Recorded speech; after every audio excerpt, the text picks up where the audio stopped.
episode of Turn Left. I am your host, Indiana's own Dana Black, coming to you live. Yes, all the way live from Black Pearl Studios, where we talk about Indiana politics from the left side of things.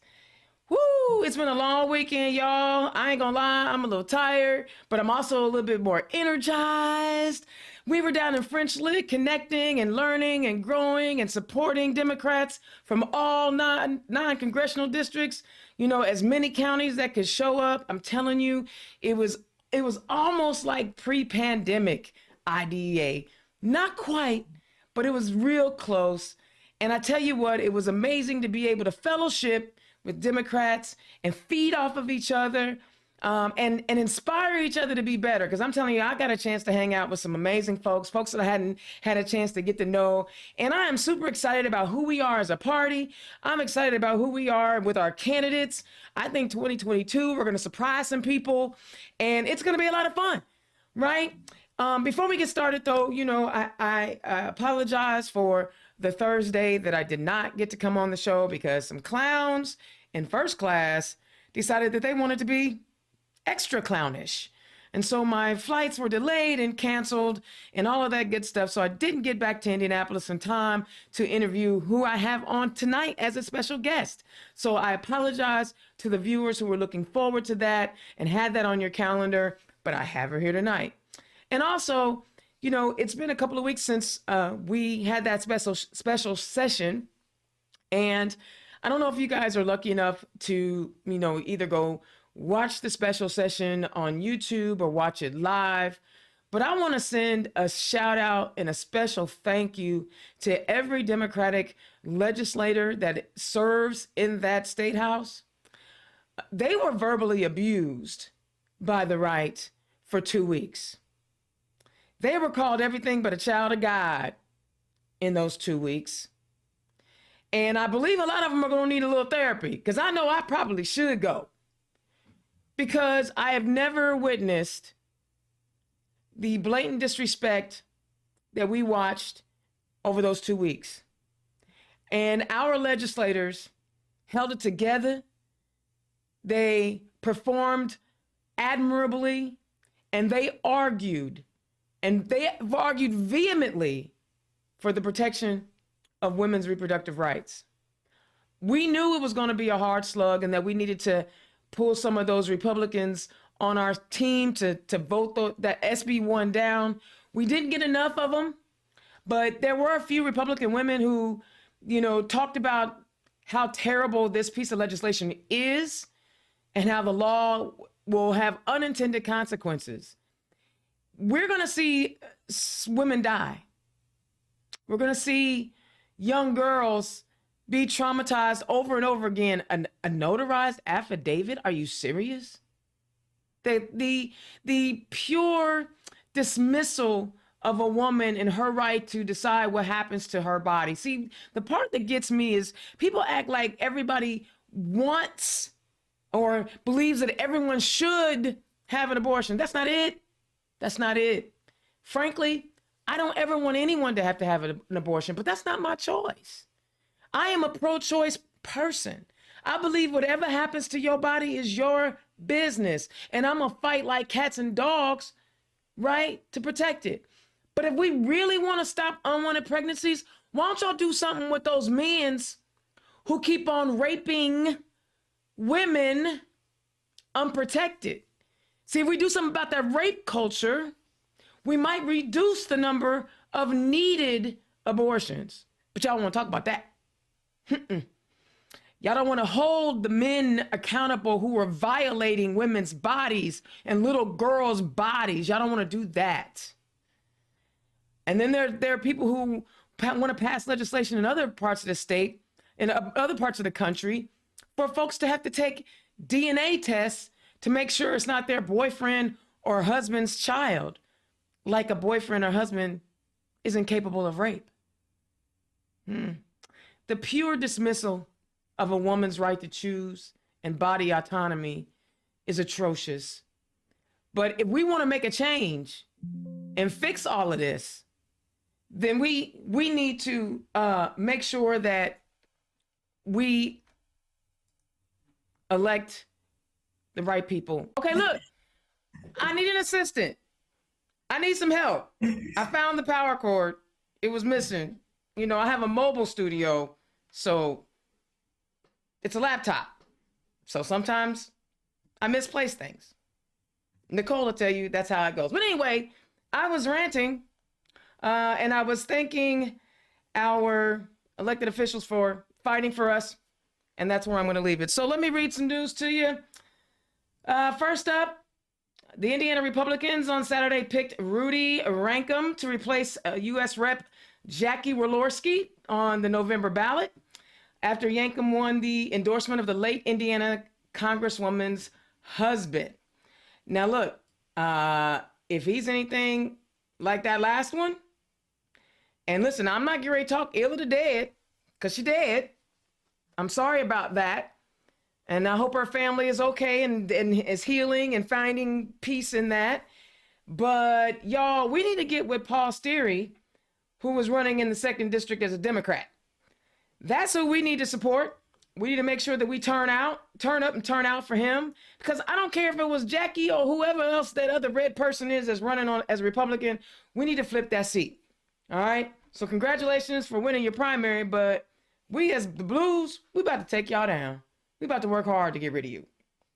All right, so the AP reports Indiana Republican governor met with Taiwanese president on Monday following 2 recent high-profile visits by U.S. politicians that drew Beijing's ire and Chinese military drills that included firing missiles over the island.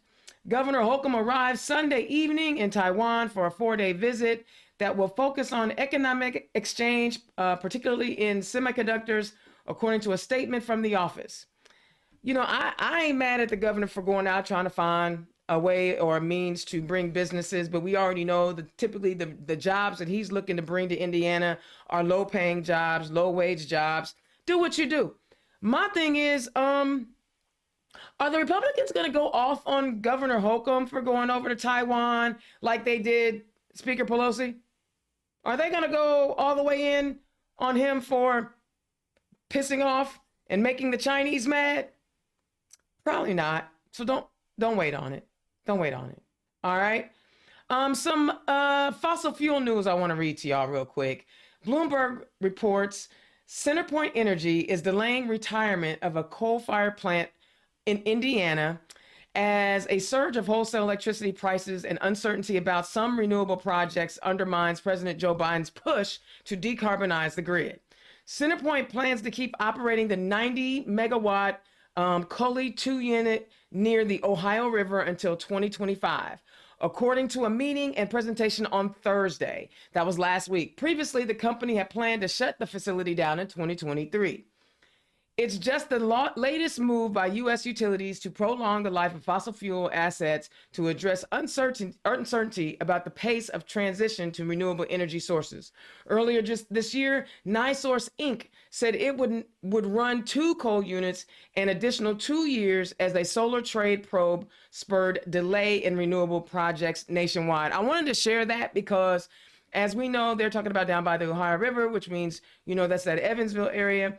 Y'all, that Evansville area is a cancer pocket, and we have the most super polluters in a 35-mile radius in that area. That plant should be shut down. If for no other reason, then there's already so many around. And I understand everybody's complaining about renewable energies, but necessity is the mother of invention. And when things don't go well, you work through them. I don't think that we're ever going to really be without power. We're not Texas. Oh, wait, I'm sorry. Did I say that? My bad. We're going to have some power. I think that we still should be phasing these things out because, again, people are being harmed by these fossil fuel plants. It's harming the environment. Listen, Europe is over there complaining about 90-degree temperatures. People are dying over there in Europe because of global warming, climate change, whatever you want to call it. You know, we saw where there was a river in Europe that had receded so much that we're starting to see sunken hulls of ships. That's real, y'all. I mean, I know a lot of people want to be science deniers, but these things are happening. So y'all keep an eye out on these coal plants they say they're gonna shut down, but they're not. Some good news for some of y'all. Fox 59 reports the second round of refunds is already hitting bank accounts for some Hoosiers after the Indiana Department of Revenue said the payments will begin in late August. Lawmakers approved the $200 refund during the special session. The department expected most direct deposits to arrive on or around August 24th. That's in 2 days. Though some could arrive earlier. The agency provided the information of about 1.5 million taxpayers to the state's banking information on August 16th to kickstart the process. So for those of you who haven't received your first round, I don't know what to tell you. It don't look like you're going to get no money. Because if they didn't solve that problem for you to get your first round of money, you're not going to get your second round. It's not about to happen. I don't know what to tell you. I would get with your representative or your state senator or call the treasurer or the auditor and find out where your money at. But see, while they messing up and not getting those folks the first round, we got people running for office that can fix those things. Okay, third time's a charm. I tell you what, this must be going to be like one of the best interviews I've ever conducted in my life. Never have I not had a computer be plugged in. Never have I missed a flight and had to spend the night in a strange San Antonio hotel. But this interview must be going to be the bomb interview, probably because it's two sisters. I mean, Indiana may not be ready for two statewide sisters just chopping it up, but that's what we're going to do tonight. I met this amazing young woman when she said that she was running. In fact, the first time I met her in person was at a pre-Pride party. And I was actually extremely excited that she was there and she was ready to go. She's a new candidate. I hadn't seen her out in the political space, but here she was hanging out at a Pride parade, about ready to go Pride with us. Then over the weekend, I had the opportunity to really sit down and talk to her and her husband, which I thoroughly enjoy. Met him at the State House, but yo, he's going to be like my new dog. Like, y'all, I'm just saying, he was so cool. I am excited that we have a woman, a Black woman, running on the statewide ticket. You guys, it's been too long since we've had a woman on a Black woman on a statewide ticket. We have someone who is more than qualified to be our state's auditor. Please, everyone, welcome to the show, my special guest, ZaNai Brooks, candidate for state auditor. ZaNai, welcome to the show. Finally. Man, look, I owe you so many apologies for technical difficulties and flight delays. I swear I've been looking forward to this. How you doing? Good. It's okay. We'll just take me to dinner or something. It'll be fine. That's easy. That's easy. Because see, you don't have to report that, because that'll be like just some homies hanging out, right? Right. Exactly. So you know what? You've got your name on the ballot in November to run the statewide campaign. How you feeling? Good. I feel good. We're gonna do it. I don't think anybody is really expecting us, but we're making waves. I've been received very well around the state, and so I'm just like super motivated. I don't get in things that I think I'm gonna lose, so we're gonna do it. That's what's up. So you're new. A lot of folks don't know you. A lot of my Turn Left listeners have not met you. So tell the people who you are and where you come from. Yeah, so ZaNai Brooks, ZaNai like Renee with a Z. I like to throw that out there. Yeah, tell them how to pronounce it. Because I was corrected on Ariel this weekend and I loved it. Tell people how to say your name right every time. Exactly. So yeah, ZaNai Brooks. I was born in Fort Wayne, Indiana, but I was raised in Indianapolis, Far East Side. I went to Warren Central High School. My dad was in education. My mom was a paralegal. I was very involved in sports in high school, like any club. Like I did all the sports. I also did student council, honor society, like all of the things that you're supposed to do. My parents were very intentional about keeping us involved and active and out of trouble.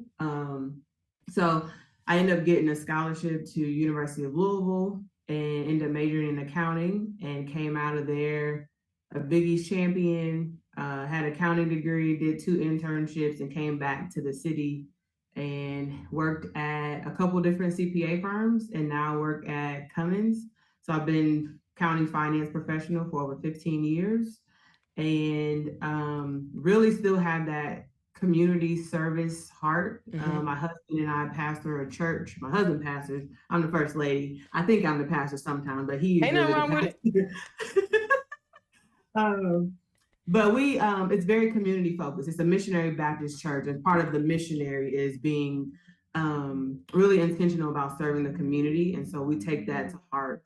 So between church and serving on grassroots organization boards and Urban League and all of the other not-for-profit organizations, very much committed to making the world and our communities a better space. I love that. And let's talk about that Missionary Baptist Church, because I grew up in Beulah Missionary Baptist Church. And when we were hanging out this weekend, I'm a call and response girl. And your husband came over and was like, I need you to come to my church. But there's something to service, right? Yeah. Talk about your upbringing in the church, if you were, and why it's so important to you, the lessons that you learned while you were in church. Yeah, I grew up in the church. I was an usher. So I guess even in Fort Wayne, my uncle was a pastor. And so we were in church, whenever we were supposed to be, not every day, but on the weekends and all that. Moved to Indianapolis. I was involved in all the youth activities. Once I got more active in sports, we weren't at church as much during the week, but on Sundays we were at church. And then as I got older, I became an usher. So I was on the junior usher board, and then we didn't have enough ushers on the junior usher board. So I got promoted to the senior usher board. And then I was president of the senior usher board at like in high school. So like 60 and 70-year-old ladies were like, I think you got the energy. You can tell us what to do. So I just always have been like thrusted into leadership. Like that was the beginning of that. It sounds like my upbringing. Yeah. So it was fine. I got a joy out of telling them what to do and telling people where to sit and running the service a little bit. And then I went to college. Probably didn't go to church as much as I should when I was in school. But I came back and jumped right back into being an usher. And I was a trustee because my pastor said, hey, you got your accounting degree, really need you in the business office. And so I did those 2 things. And me and my husband met at my home church. And so when he started pastoring, I went to like 2 church services for the entire time that we were dating, because I was still an officer at my own church. And but my pastor said, well, you still need to go over to his church so people know that, he got somebody, he's not single. Right. Right. So I was doing that. But I just firmly believe that you should use your skills, your professional skills inside the church. So that's why I've always been on the business side, because that's what my expertise is. But I also believe that you should represent the church outside of the building as well. So I try to carry all of that with me all the time. I think that's important. And so one of the reasons why I really wanted to talk to you about your spirituality and your love of your church is because that other side seems to think that they have, a hold on religion, a hold on who is the most religious. And talk about why you, I don't know if I'm always offended when I hear like they the only ones that got religion, and you just got through mentioning how you are representing your church outside of church. But being a religious person doesn't necessarily mean that you believe everybody should be thinking the same way, right? Right. It is very offensive. And I, studying with my husband and, being a preacher, sometimes we talk about being defenders of the faith.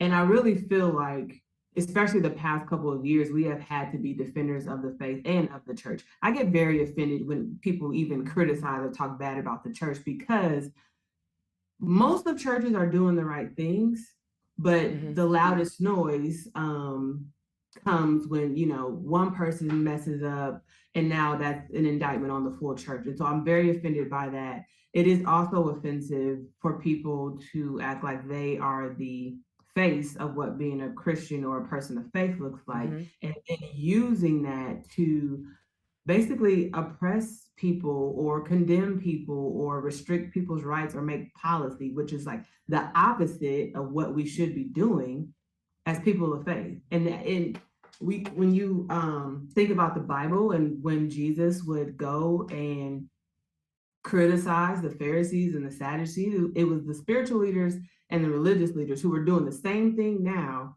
then that the Republicans are doing now. Mm. And so me and my husband talk about that all the time. Like it's nothing new, but to see people do it now is very offensive. So we have to be even more bold to talk about, no, this is what the Bible actually says. We should love people and we should extend grace. And you can minister to people, but people have the right to choose and do whatever they want to do. And Christianity didn't start here in America. And What?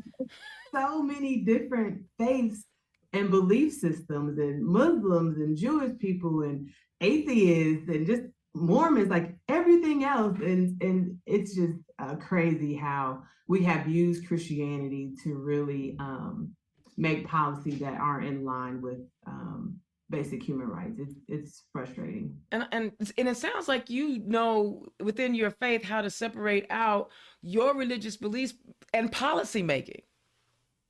Yes. I mean, when people say separation of church and state, I think that's specific where it is, like the government part and policy making. So I feel like there is that separation, but the basic principles of any faith when it comes about caring for people and advocating for people and loving people, that should be innate in everybody, whether you are a person of faith or not. Like that's what policy and government is supposed to do. I love that. I love the way you meld all that together. So, you know, we elect at our convention our, you know, Secretary of State, our treasurer, and our auditor. Can you tell me that feeling when you got recruited to be our candidate for state auditor and what that was like for you? Yes. At first I said, no, I do not want to do this. Hmm. And really that was out of not really understanding what the role was and how important the role is. Um, I was approached multiple times, and I will give credit to the party for being very intentional about seeking a diverse ticket. So they had reached out before because I'm also president of the Central Region president of the National Association of Black Accountants. Okay. So they had reached out plenty of times, like, hey, do you have any, you know, diverse people, you know, interested in government? And honestly, the answer is always no, because government don't pay anything Nope. really. When you Nope. think about people that have been working, you know, in CPA firms and have made it to a certain point in their career. Um, so they came back again, and you know, State Senator Shelley Yoder down in Bloomington, Monroe County said, "What I meant to say is, will you do this? Like, we need you to do this for us." And And I she'll said, make you you know, think you can walk to the moon, man. That one, I I mean, she was recruiting me to run for woman. I can't walk to the moon, and she'll make you feel like you very much. can.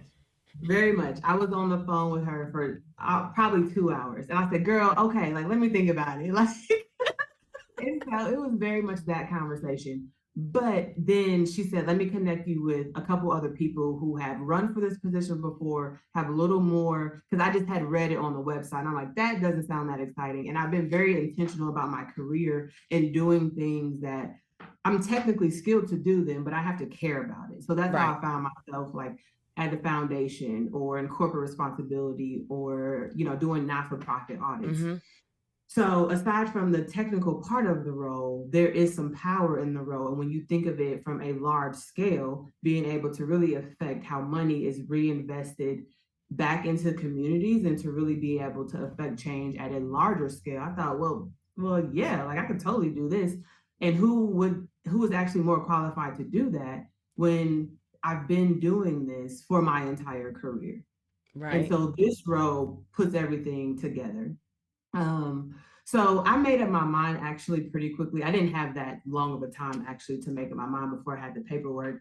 So I was telling my husband about it, and he's like, I think you already decided.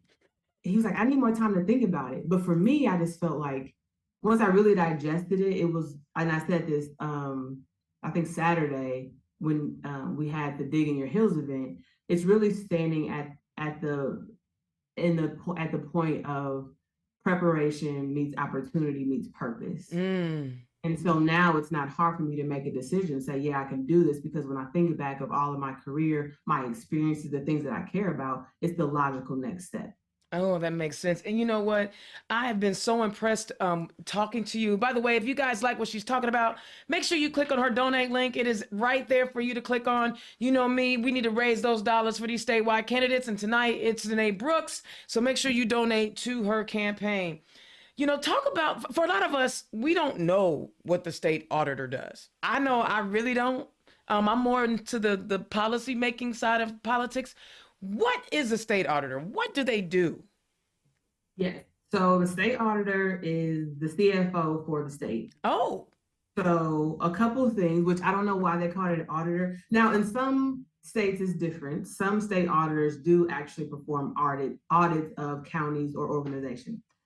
In Indiana, the State Board of Accounts does that. okay.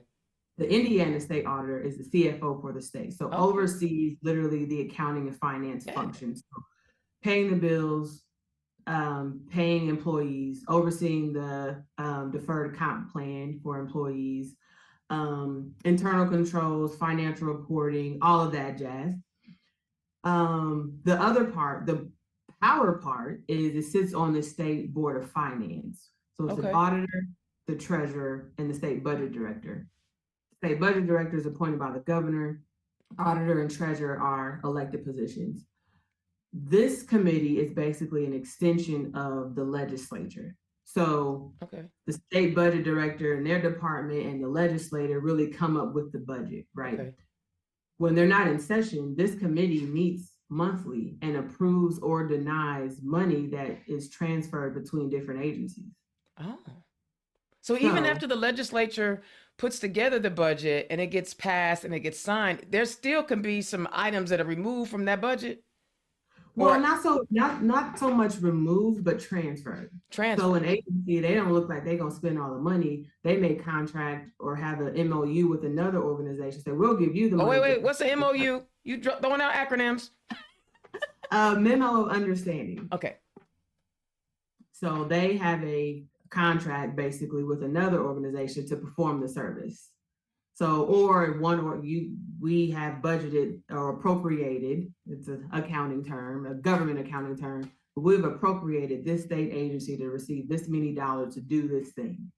Well, if they don't look like they're gonna spend it, or we maybe want to put it somewhere else, we transfer it to a different agency. Okay. Okay. And Right so now, do you, everybody of the same party moving that money around, there's no checks and balances in there. I need you to say that again because I was interrupting you. Say that last part again. Right now, everybody that's moving money around is of the same party. There's no checks and balances. Mm. And There's so when we nobody see, in there, in my opinion, that represents the community. Nobody in there that's holding somebody accountable. Like, we gave you this money, what are you doing with it? mm, okay. So, and see, you actually you're making me think about some things because basically we don't even know if someone shouldn't have received extra funding or should have received extra funding because these people are all making their backroom deals. Like, I'm gonna put this in my budget, but I'm really gonna give it to you. I mean, anything could be going down. I'm not saying it is, but Correct. I Yes. didn't know Not that. saying it is, but there is opportunity. I will say that minutes from these meetings where money gets approved or denied to be moved around are available on the auditor's website. Okay. So, but it's very vague. It may just say, $1.2 billion was moved from this agency to this agency to perform this service. Okay. So So, why yeah, is it so important that we understand how the auditors are allowed to move money around? because when we think about For example, not to use like nerdy accounting language. Use nerdy. My buddy Crystal Allen, she's loving this conversation right now. Yeah, I know Crystal. That's my best friend. Really? Yeah, she's got, one of the only Black-owned CPA firms. A total solution. Indeed. I think there's maybe 2 or 3, and she's got one of them. So yeah, I like Crystal. She's part of NABA too.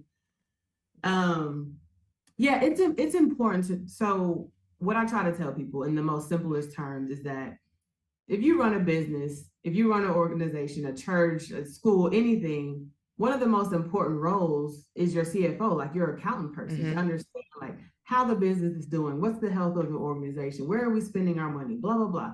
Same thing with the state. Like it's important to know where the money is going, how it's being spent. Are there controls? Is there, a voice to reason or some accountability in there to make sure we're spending,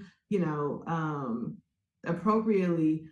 So the state has this $6 billion surplus. What is the state going to do with that? And does the state auditor have the final say in that? No, like I'm not going to sit here and say that this role has the power, but there is an opportunity to use this seat to add voice to that. Okay. And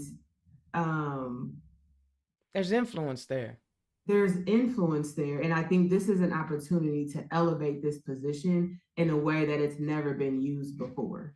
I think so too. I mean, I here as of late, I've started to understand the importance of a CFO. I don't know what Crystal does, and she talks about going to accounting conferences, and I'm like, so that's supposed to be fun? It is fun. We work hard, we play hard. Yeah, she says that about me when I want to go to an IT conference. So here we go. But that's us friends. And so the marriage of having to understand what it is to be a CFO and manage budgets and politics. Because this is not an appointed position. How have you been able to have the conversation, or what is the conversation like that you're having with people you're asking to vote for them? And most people don't even know what an auditor does. What kind of conversations are you having? Yeah, it's the same thing. Like, it's exactly what I just said. I was talking to a guy from a board that I'm on, and he was like, I was trying to convince him to host an event for me. And he said, well, you got to tell people why it's important, because people really don't care. It's not really that powerful of a role. I'm like, sir, okay, I'm the treasurer of your board. Would you say that this is an important role?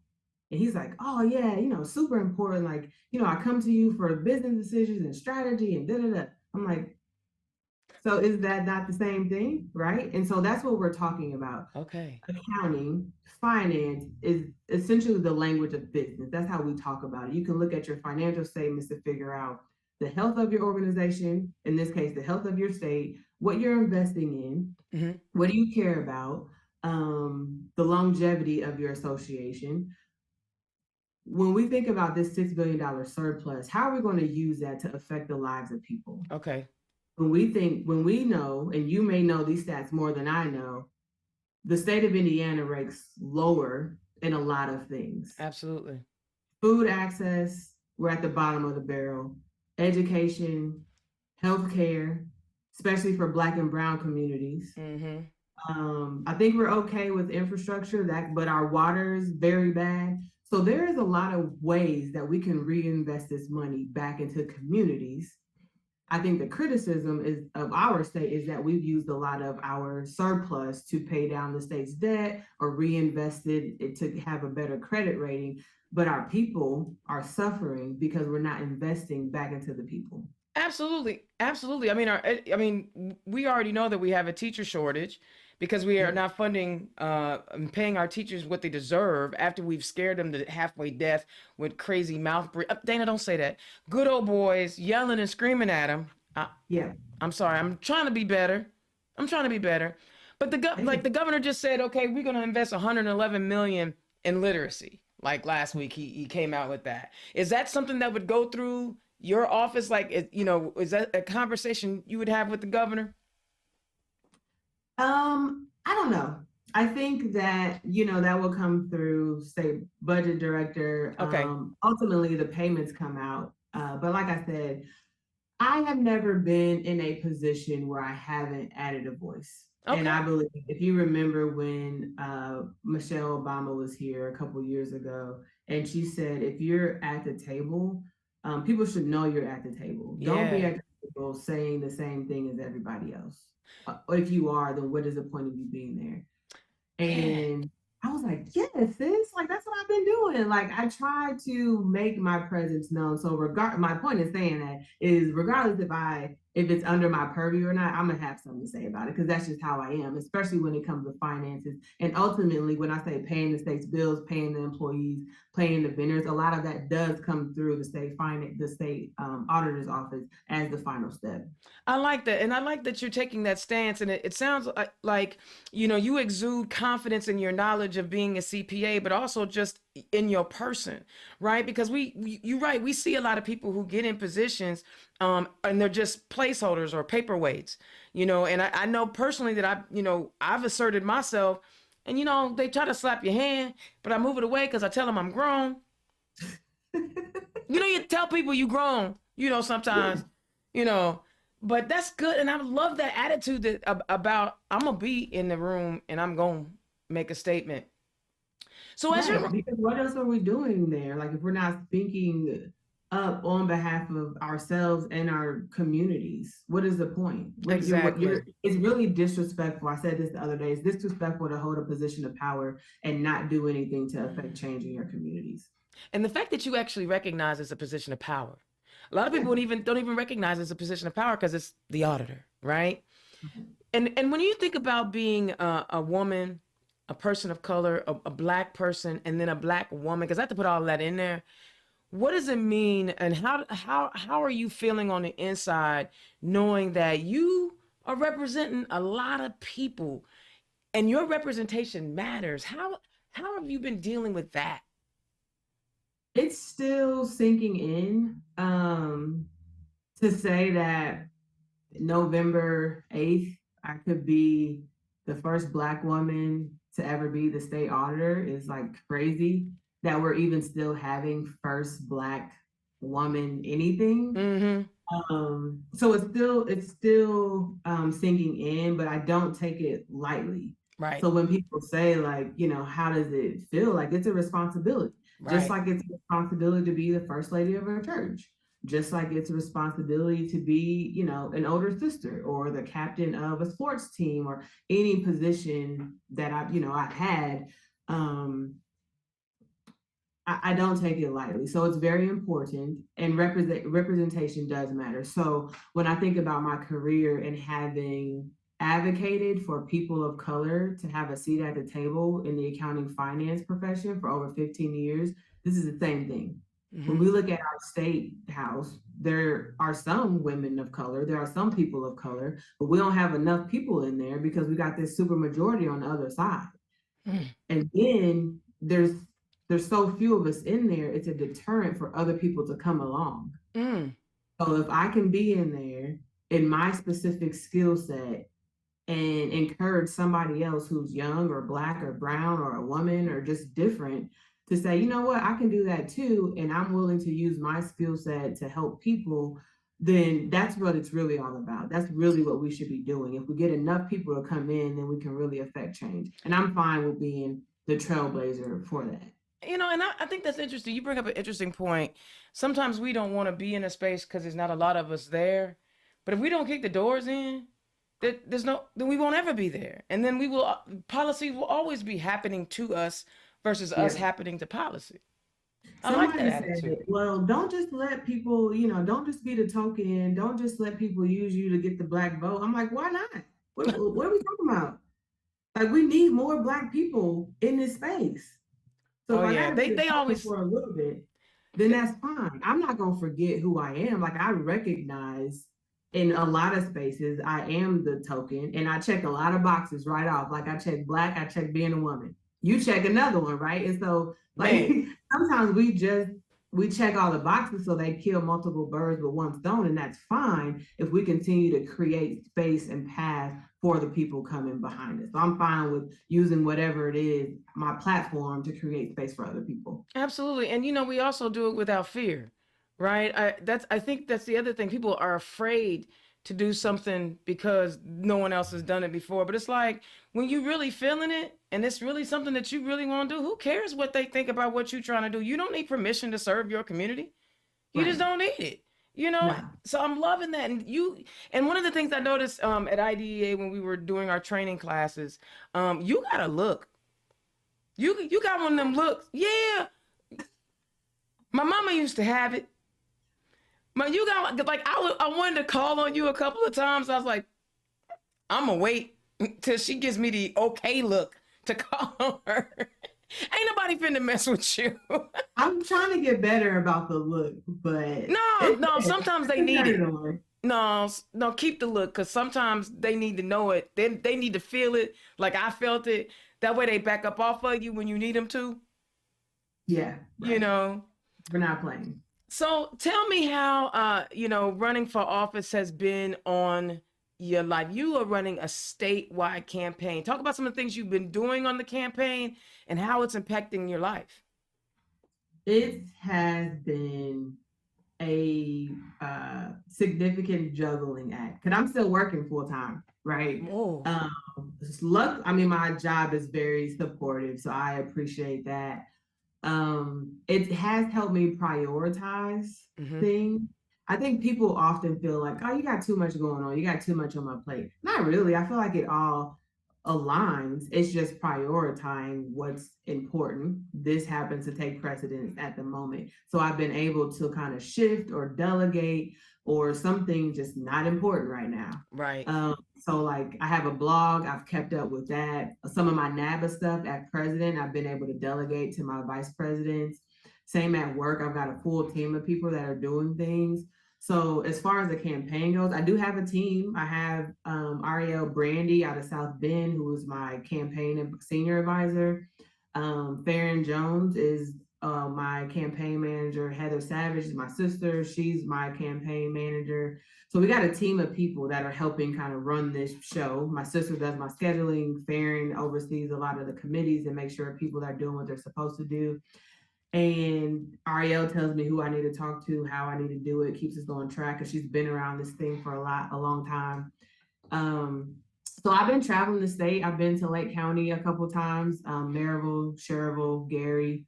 I've been to South Bend. I've been to Elkhart. I've been down to Evansville, New Albany, Jeffersonville, going back down to Evansville next week, and some other counties kind of in the middle.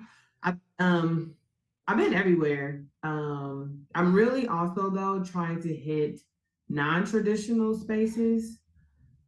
Okay. I What do you I mean really, what are non-traditional spaces? yep. So there are some things that the party does or that people do every year because it's part of the political thing. We're going to do the town halls, and those people are going to come because they are engaged in politics. They're going to vote. They want to hear who the candidates are. Fine. Um, I'm going to go to visit, Hoosier Women Forward events or whatever township events. I need to go to places that there are people there who haven't been talked to in a while, who are disengaged voters, who feel like their voice doesn't matter. I need to go into churches, but we always go into church. I need to go into them differently to re-engage people. I need to go into just like different community spaces. Because we have to get people out to vote. And what I've heard is that there are several counties and pockets of the state that feel just forgotten because that's nobody true. has been talked to them. That's true. I felt that too when I was the deputy chair, and sometimes just when you're representing the party, just showing up for an event, they were ecstatic that somebody from the party knew that they were there. So I applaud you for doing that because every voice matters. And I'll be honest, I think it's fine that we go into churches if that's what you feel like you need to do. But unfortunately, it seems like, and correct me if I'm wrong, and if you feel differently, let me know. But I feel like sometimes politicians think the only way they can engage Black people is going to their church. Not every Right. Black person goes to church. Right. Right. I mean, And I'd rather see you go to the barber or beauty shop. yes. Yes, there's that. Like this weekend, I was at the gospel explosion at the Indiana State Fair. Mm-hmm. The entire group of people. We had a Black business block party. I'm going to a Latino festival up in Lake County in a couple weeks. So just different places and pockets of people. I met with Kent Yeager a couple weeks. You know Mm-hmm. Kent, our rural and farms director. Yeah, yeah. And he said there are plenty of rural spaces that feel the same way. So I try to tell people it's just not Black and brown communities. There are rural folks Mm-hmm. in our state that just people have just counted out. Mm-hmm. And this community has felt disengaged because one, they are very religious people, but they don't believe what the Republicans are saying. Yeah. But then they also care about water and infrastructure and education and healthcare because some of those communities are deserts for a lot of these things, but Mm-hmm. nobody goes to talk to them. Mm-hmm. So, okay, well, I got to talk about some issues, right? Because we want to, Yeah. yes, you're an auditor, and yes, this is not necessarily about, making policies, but there are a lot of heavy issues that are surrounding us right now. So let's talk about that 2 week special session we had, and the bills that were passed, specifically the anti-choice bill. What were your thoughts and feelings when that came down? Um, yeah, I think just feeling a frustration from a lot of perspectives. One, you have people in there on the Republican side making decisions that are complete opposite of the people that voted for them. Mm, Majority of people in Indiana said that they did not want this bill, regardless of what they believe. But majority of people at the legislature voted for it. So you're just not listening to the people that you are supposed to represent. That's disrespectful. Um, Two, this shouldn't even be something that we're talking about from a policy perspective. mm, We have plenty other arguments and battles to fight when we think about funding going into our communities and rights and violence and food access and all of these other things. But we call a special session to take rights away from people. How does that make sense? it doesn't. It doesn't. Then, from the personal, as a woman, as a Black woman, one thing that the sad thing is a lot of Black people, I feel like this doesn't affect them Mm, because Black people don't have abortions, which I don't know who said that, but that is not the case. I what? think like 25% or so of abortions are done by people of color.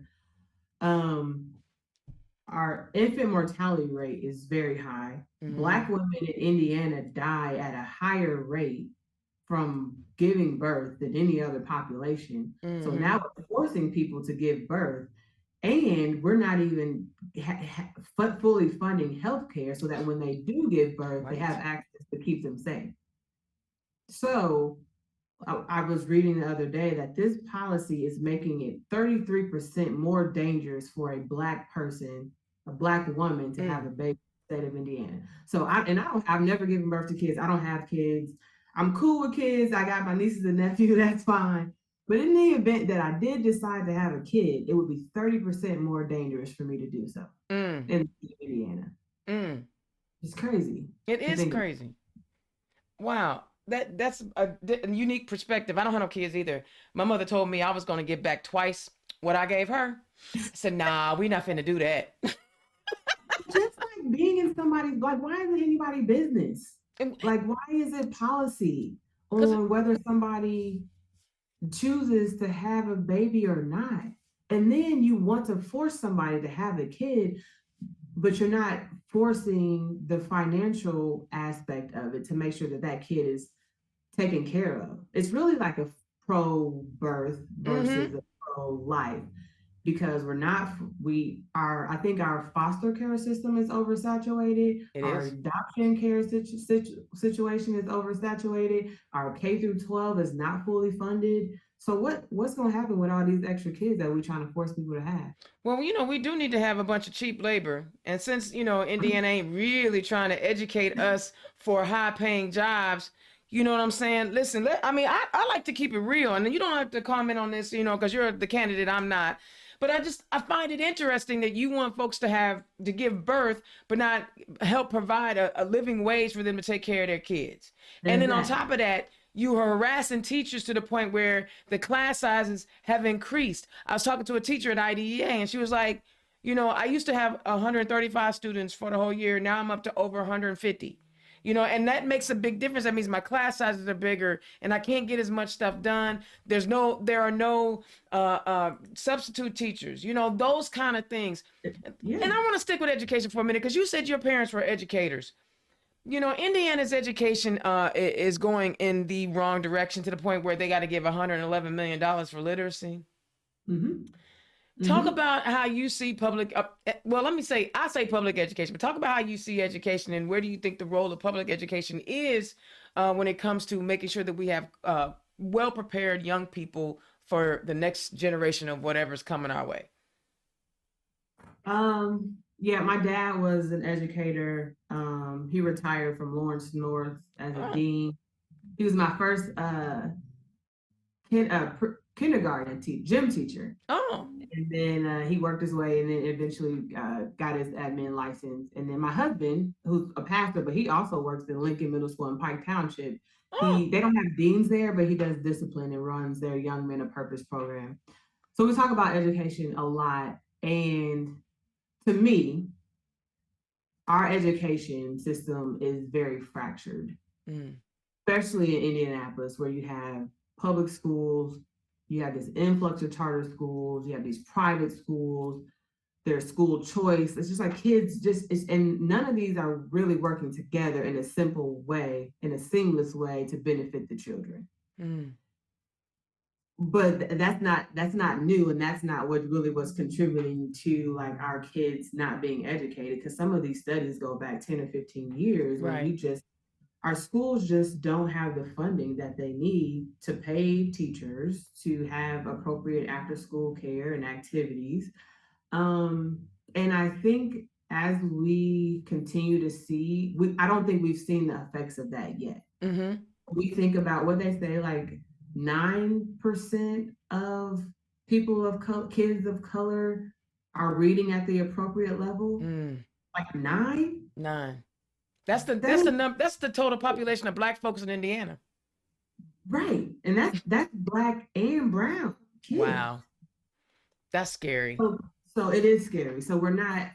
But I think if we look at the state budget, a lot of the budget goes to education. So again, when it comes to holding these agencies accountable, where is that money going? Where do we put the money into if it's not making sure our teachers have the certifications that they need or have the supplies that they need, that, kids are learning in the best environment that's safe for them? I don't know. I don't think that we've seen the effects of what this means. Wow. Yeah. But I think our teachers are seeing it, and we're losing a lot of good teachers because they're frustrated with the fight. And I don't think we've seen the effects of that yet either. Oh God, no. I think it's going to be so bad. And again, we're going to lose out on a lot of economic opportunities in our state because for some reason these people have yet, they can put together the importance of having $1 billion in their campaign funds to get elected, but they don't understand the correlation of funding schools and the successes that kids will have, because in our suburban and well-funded schools, the attainment rates are much higher. In our underfunded schools, not as much. And it's frustrating. So I want to go ahead. It's even more expensive as we think about going into higher education and four-year universities. And, we turn our nose down on community colleges, but they, a lot of the professors at these major universities teach at community colleges too. And community colleges have great education where kids aren't, you know, having to rack up a lot of debt.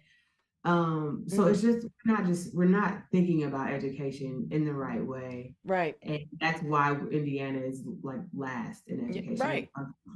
And I don't think we're doing our apprenticeship I know the unions are doing the best they can to attract young people to apprenticeship programs, but I think there should be a further state emphasis, because bottom line is we still gonna need plumbers, we still gonna need carpenters, we still need electricians, because I'm not doing none of that. That's another group of people that we are, as politicians, are like not listening to. And there's been, you know, policy that goes into place that tries to restrict the rights of our labor unions and doesn't want to pay equal wages. I was talking to a guy in French Lick, and he was saying how we're putting money into bringing businesses and work to Indiana, but we're not encouraging them to hire Indiana workers. We're getting workers and people from outside of the state, so we don't have to use union work. And so there's this whole disconnect, and then we're not encouraging people to go and, you know, get some of these trades. Yeah, because, you know, we're a right to work state, you know, and, you know, Mitch Daniels came into office day one, was like, I'm not working with unions. I mean, but the idea that people can't collect the bargain. Like, we can't come together, and it keeps us fractured, you know, and they always try to come up with negative things about unions, but I can give you just as many negative things about business owners and bosses. So quit playing, you know, quit making it seem like only unions are bad. If think about it, we wouldn't need a union if it had not been for the bad bosses. Exactly. Let's talk about. Nobody wants to say that. See, let's talk about constitutional carry that was passed. You mentioned earlier we have real issues. We have real issues that we should have been discussing and dealing with instead of taking rights away. And you said violence was one of those. You know, I think Chicago gets a bad rap with their gun violence because they have some of the strictest gun laws. But it ain't like going over the border to Indiana to get a gun is hard to do. Okay. And we've seen mass shootings where young people's lives are just, I mean, come on. You know, when you hear the story of a young girl having her body identified by the tennis shoes that she has on, that's obviously a weapon that don't nobody need. Right. You know, what are your feelings on sensible gun legislation and this recently passed constitutional carry? Yeah. I don't claim to be an expert on any of these things, but you don't have to be. Common sense to me says it should be difficult to carry a gun in public, and it should be difficult. I don't know that we should be allowed to have machine guns or rifles or assault weapons. Like, that don't make sense to me why anybody would need one. So any type of law that makes it so it's easier to carry guns in public, I think is dangerous. I think it's even more dangerous for, I feel like I keep talking about communities of color, but underrepresented communities and communities of color are typically on the worst end of all of these things. It affects us so much worse. Well, you live it. You live it. It's different when you live it. And we see it, and we see our people that are already profiled and antagonized, and people think that we're aggressive and whatever excuse it is. So now, if anybody wants to carry a gun, and if they think that my husband, who's a Black man that's 6'2", appears dangerous, they can pull a gun on him. And it's okay, because I thought he was dangerous and I was protecting myself, and it's my right to carry my gun, and I don't have a license. I feel that I don't think we're even thinking about the consequences of this. And I know even like at the fair, I think this week somebody had an assault rifle, and it was just like this huge thing. It's just at the fair. Yeah.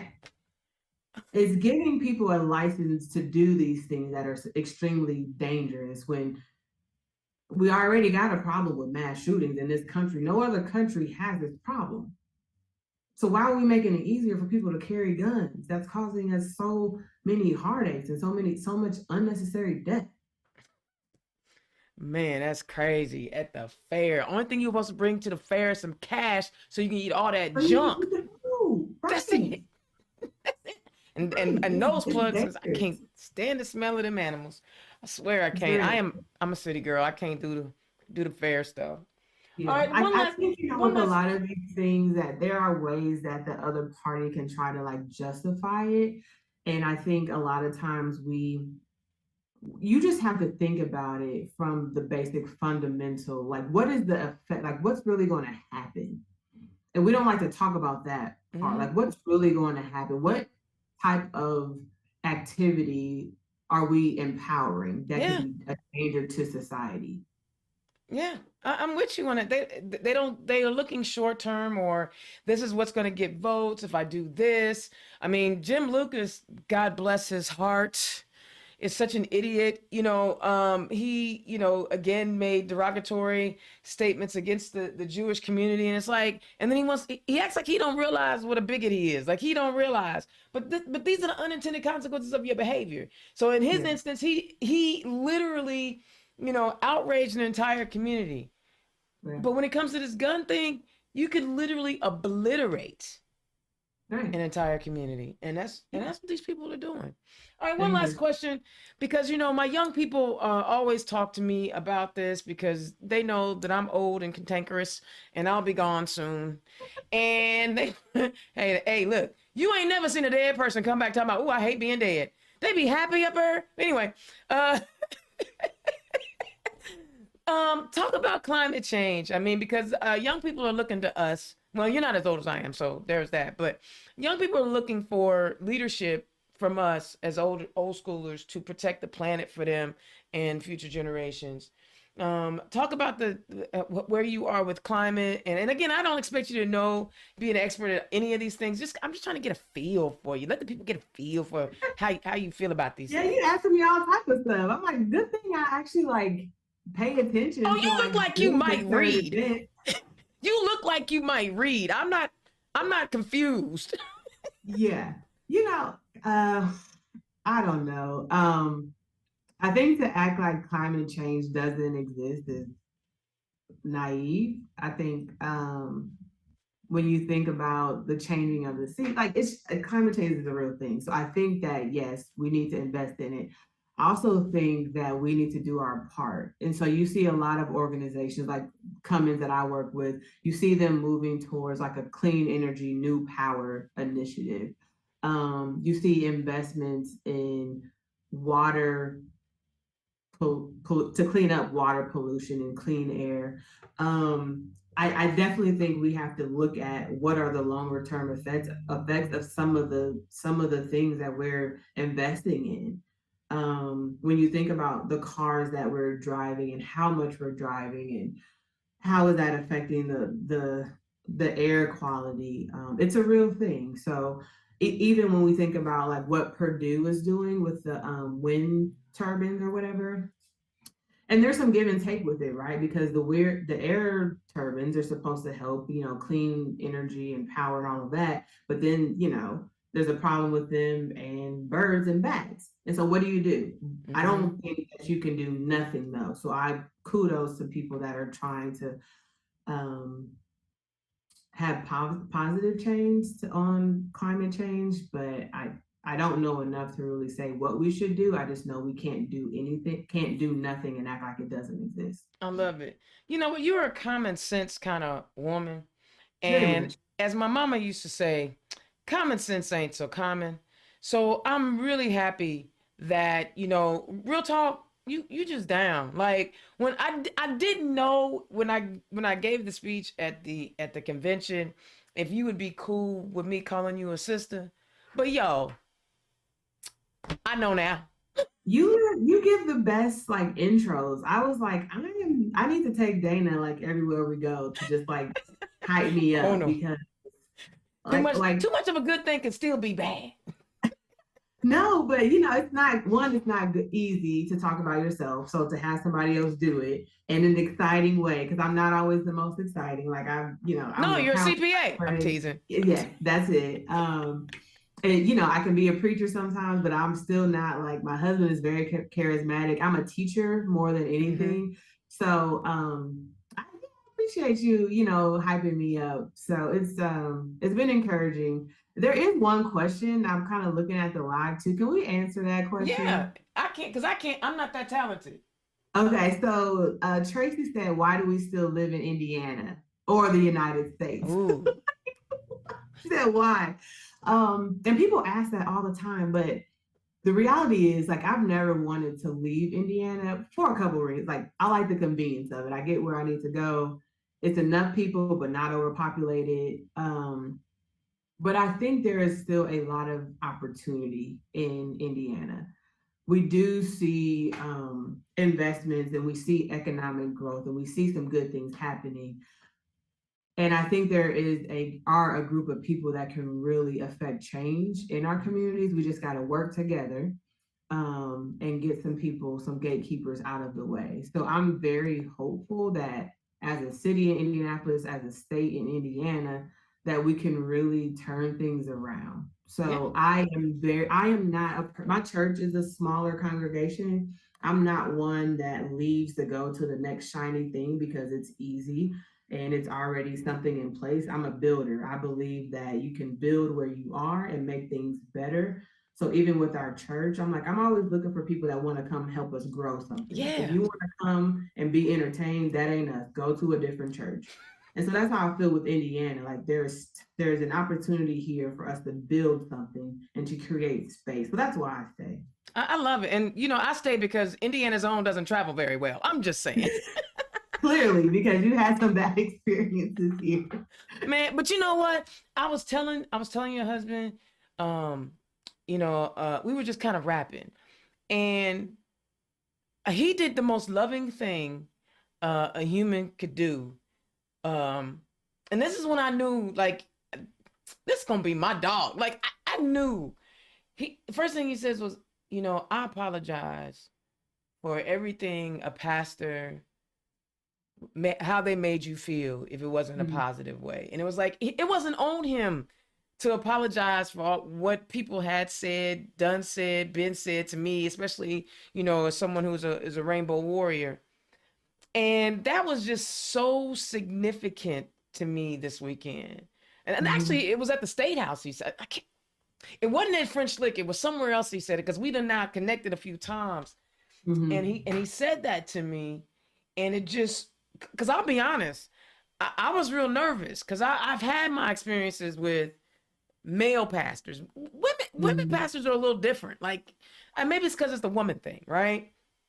But Well, usually, because they're especially, under attack too. They're not always accepted. no, they're not. No, I had one, sis. I had a chick one day look me in my face and say, "I don't believe in your lifestyle." What it got to do with you? Yeah. Yeah. The audacity to think that your opinion about my life matters. But he did that, and because of a lot of the negative experiences that I've had with pastors and my sexuality, it was so refreshing, and I felt his love, and I know it radiates between the two of you. And that's why I'm excited about, what you're going to bring to this statewide office, because, you surround yourself with love. You surround yourself with positive energy. And I know people think I'm weird when I talk about those things, but that's good. Like, I don't see darkness as well as I see light, right? Mhm. So I Mhm. miss when people was trying to mistreat me because I don't see dark. But I see the Mhm. light in the two of you, and y'all bounce off each other so it just gets brighter and brighter and brighter. So like I'm excited about who you are and how you will be a leader in our state house. All right, tell the people where they can find you. Uh, Physically in Indianapolis off of 86. No, I'm just Where can they kidding. find your campaign, girl?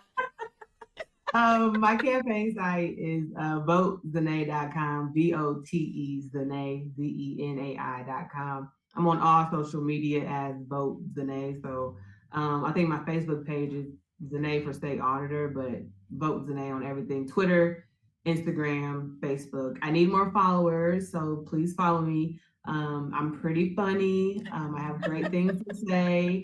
I'm on LinkedIn too at ZaNai Brooks, my professional Mm-hmm. profile on there. So Yep. And so, do you have any fundraisers or events coming up that people can attend?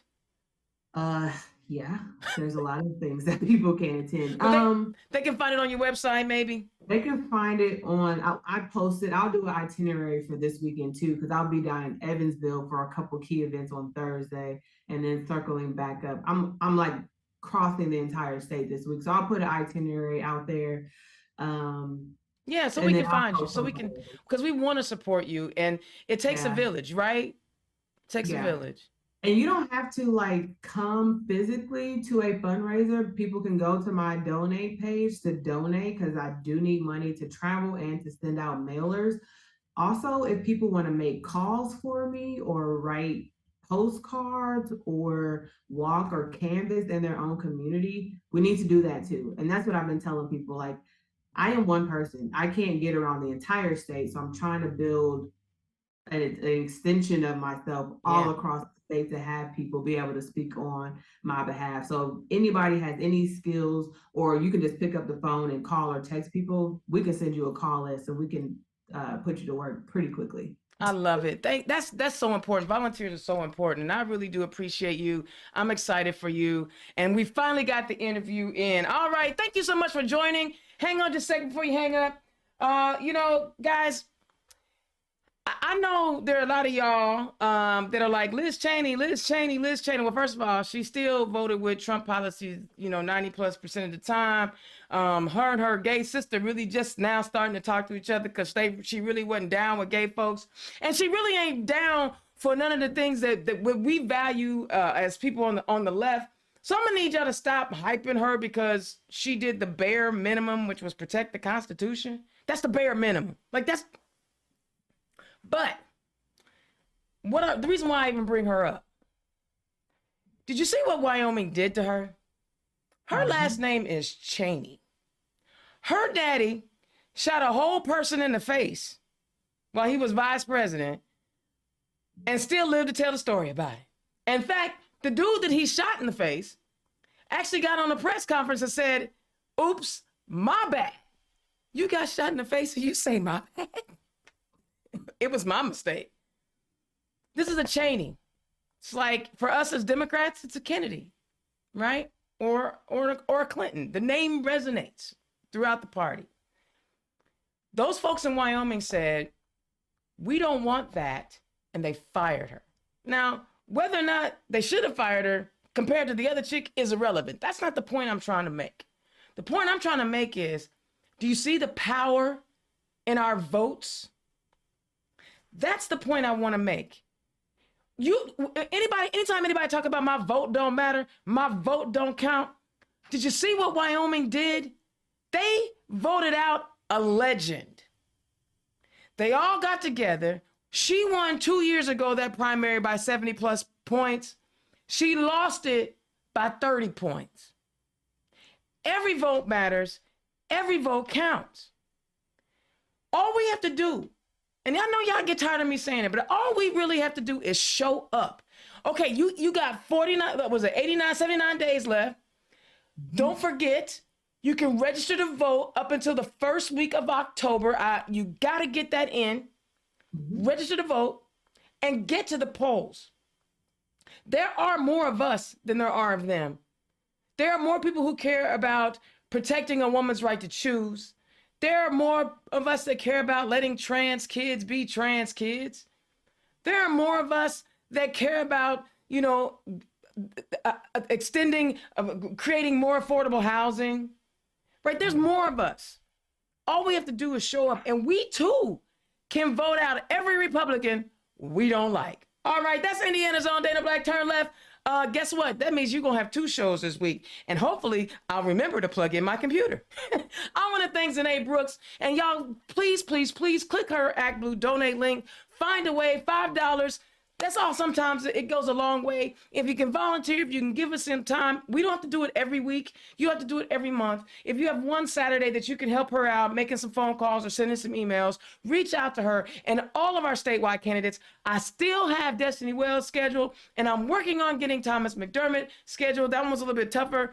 He's got a real schedule. He's got a schedule that's just like, Whew, he's tough. He's tough. But that being said, I'm so grateful that you guys had a little patience with me tonight. And I love doing this show. I hope you tune in on Thursday when I have 2 more guests that we can chat with.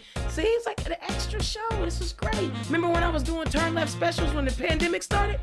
Just like that. Thank you, ZaNai. Thank you, everybody, for tuning in. I will holler at you next time. Peace.